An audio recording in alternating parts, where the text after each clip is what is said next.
office holder in the past. He's also an author. And yes, my friends, he's been known as a disruptor before. He was Tea Party rebellious before Tea Party rebellion was cool. Steve Laffey on his website, stevelaffey.com. Steve, good morning to you, sir. Jimmy, great show, and it is true about the people who disrupt. The thing about it, a concerted effort on Twitter, it's almost humorous. I mean, who cares if Twitter goes bankrupt? They'll still send out tweets. The fact that Elon Musk wants to fire half the people, it tells people to go. What do we care? That's his management style. It's proven successful, generally speaking. Right? He's the richest man in the world. So same thing with President Trump. I don't understand why anybody would care. Just let him go ahead. I mean, if he can find a way to pay back $1 billion in interest cost every year to a firm that's never had free cash flow above $600 million a year, have at it. The banks who lent him the money, that stuff they can't sell because no one wants to buy it. But that's their problem, not my problem.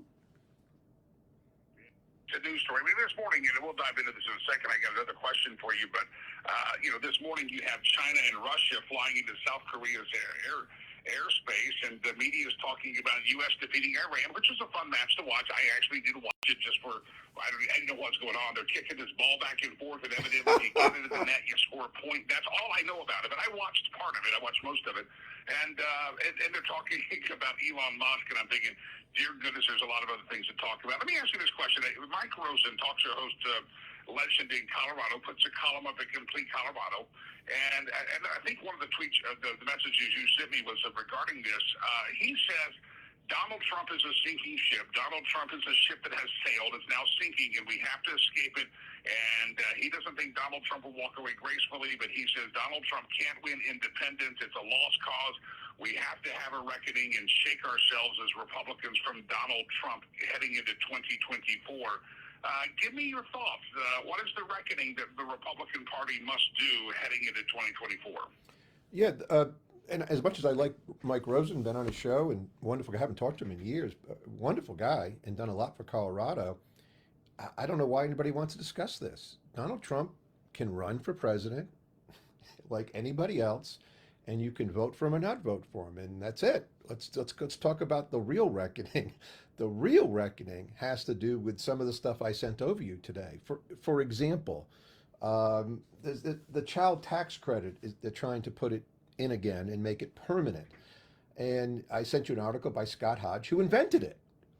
A conservative guy who invented it, who says it was a big mistake. Of course it was. I've been saying it's a big mistake since nearly I was born. I'm joking, but for 20 years. Now, the reckoning that has to happen within the Republican Party is people like Marco Rubio, who in 2017 made it an extra $1,000 per person, costing us all about $11 trillion.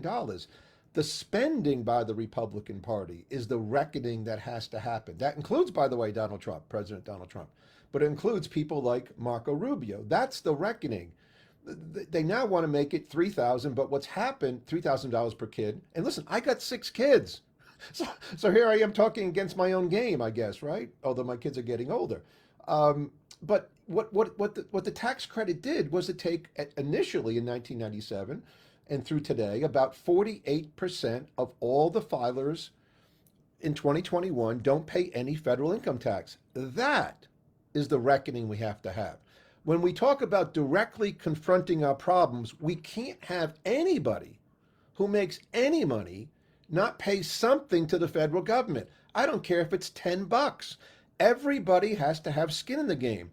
Yet the Republican Party, my party, has been continually supporting taking more and more people off the federal income tax rolls, so that and by the way, when that happens, you don't care.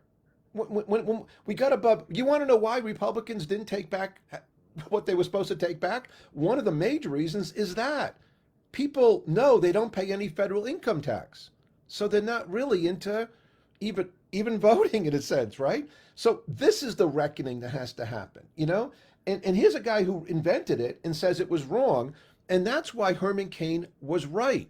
Herman Cain's 999 plan, or a fair tax or a flat tax with Steve Forbes, all these things, they're the correct way for the Republican Party to have a reckoning, to tell the American people, we're going to bring you certainty, take away the IRS, and we're going to have real taxes that capture the entire economy to grow our economy and then change things from consumption to investment. So in the long term, your children will have a better life.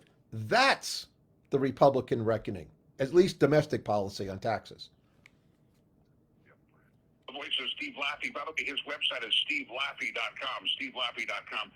Steve, let me dive into this topic here that today the chairman of the Fed is supposed to make a speech. Give me your thoughts. What do you think the chairman will say, and do you think he'll say the right thing? That's a great one to end with. I'm sorry.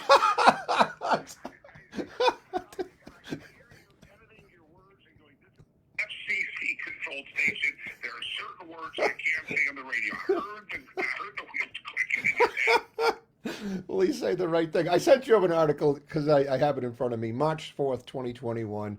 Chairman Powell confirms Fed to maintain easy money policies. I remember being on your show that week and the weeks around the 2020 when I told everybody there would be inflation, and 2021 when I said this is the stupidest thing I've ever heard in my life. So here's the thing. It doesn't, I mean, think about it. The Fed then changed to a hard money policy too late and raised rates too small to stop inflation. So everybody listening to the show is suffering. Everybody's suffering because of Chairman Powell and all the other members of the Fed who vote every single time his way, which is what happens within the Fed, right? So whether he raises rates half a point, this is short-term rates, right, or 0.75 is sort of immaterial. They have been far behind the curve. They are now trying to make up for it slowly. They should all resign, as I've said since for a long time, because the mistake they made is so horrific. They were charged with keeping inflation at zero. They then said they wanted to get it to 2%, and then they took it to 8 to 10%. That is off by a factor of 4 to 5. And as I've said, when people make these kind of mistakes, they should resign. So the Fed today will do whatever they're going to do. They are, by the way, taking the money supply down. They are, by the way, raising rates. What they say in between the meetings is, I can't even believe that the Fed governors are still there saying the same stupid things. Some talk about one thing, some talk about another thing.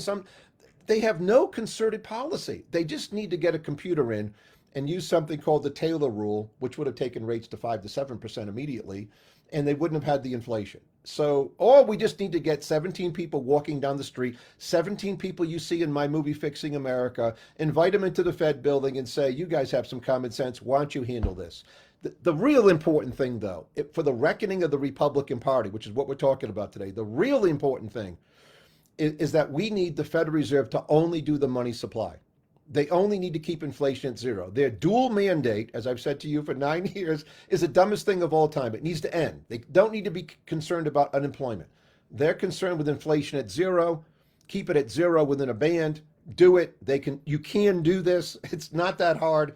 And then when they do that, you let the Congress and the president take care of spending.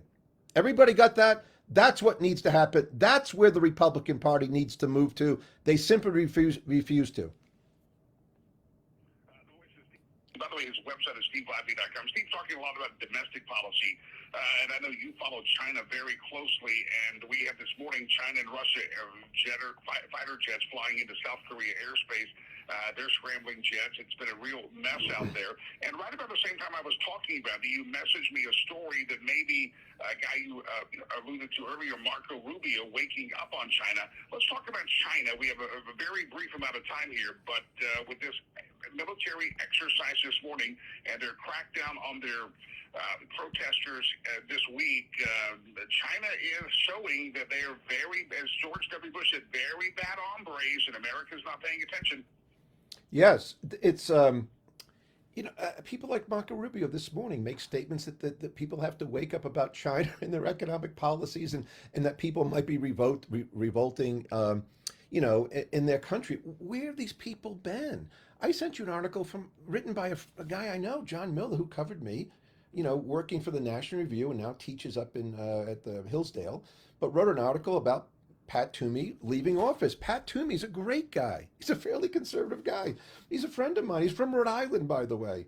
His quote this week says, China poses, quote, a unique challenge, end quote, says Toomey. Quote, this country with whom we have an extensive trade is increasingly looking like an adversary, clearly demonstrating the hostility and ambition to overturn the order of the post-war era. End quote. I mean, I told Pat Toomey in 2005, you can go look this up.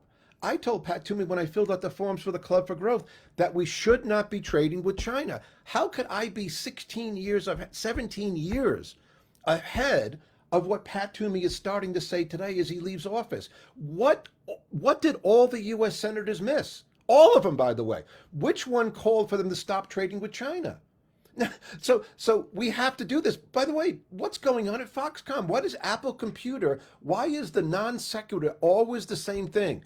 Blah, blah, blah, blah, blah. China sends jets into South Korea. China does this with Taiwan. China, blah, blah, blah. And then the non sequitur is we still get all of our prescription drugs from communist China. The non sequitur is that Catholic priests disappear in communist China. The non sequitur is, oh, they've got people in concentration camps who have a different religious view than communist China, which is that religion is terrible. The non sequitur keeps going about human rights, about trade, about American jobs, and nobody will stand up. Not President Trump, by the way, who simply had a deal. Remember the trade deal President Trump had at the end, where we were going to send them some wheat and some corn, which by the way they didn't buy, they didn't do, and these things were just non sequiturs to the real problem, much like the non sequiturs to the buildup in Germany prior to World War II, or what was happening in Japan that we did not react to. All non sequiturs, Jiminy, and here we are, literally about to enter into a war period with China that we can't avoid at some point because they want to be the world superpower. The voice of Steve Laffey, his website is stevelaffey.com, and I said this yesterday, Steve, even our soccer team, the thing that they kicked the red ball in the net, that thing, the Federation, they're picking fights with Iran, taking the Islamic symbol off a flag and then putting the rainbow on their crest, looking at the Muslim nation all the while and saying these people violate human rights, all the while wearing shoes that purchased made by slaves in China. And I'm like, if you're going to virtue signal that you're all for the human rights, why are we ignoring China so much? And yet it seems to be okay. They pick on the old Muslim community, but they don't go after the Chinese. And all these things end quickly. And I sent you the last text. I know we're running out of time. But if you really love corruption and you want to be involved in corruption, go join the selection committee for the U.S. Olympic team or for the World Cup for soccer, because then you'll be hosting stuff in Russia and China and Qatar, and using slave labor to build stadiums, and people will, by the thousands, will die and nobody will care. Just kick the soccer ball around and ignore the real problem. Watch it on TV and eat some food.